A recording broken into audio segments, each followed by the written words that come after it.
నేను చేసినది తప్పు, కొట్టినది తప్పు. ఏ సందర్భంలో కొట్టాల్సి వచ్చింది? మీ ఇంటికి దూరితే ఒప్పుకుంటారా? మీ ఏకాగ్రతను భగ్నం చేస్తే ఒప్పుకుంటారా? మీరే ఆలోచించండి.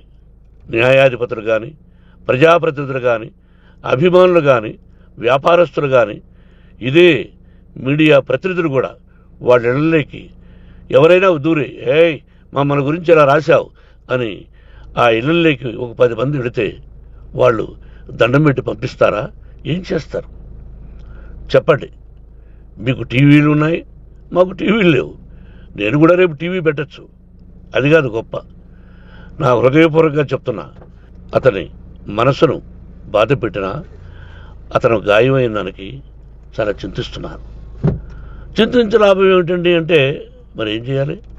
మీరు చేసిందంటే మళ్ళీ చెప్తున్నా, అసలు అతను నిజంగా జర్నలిస్టా కాదా అని ఆ చీకట్లో నాకు ఎలా తెలుస్తుంది? టీవీ 9 అని నాకు ఎలా తెలుస్తుంది? ఏదో ఒక కంటి మీదకి ఒక మైక్ వచ్చింది, దానికి అబక్కం లాక్కున్నాను. ఇది వాస్తవమే.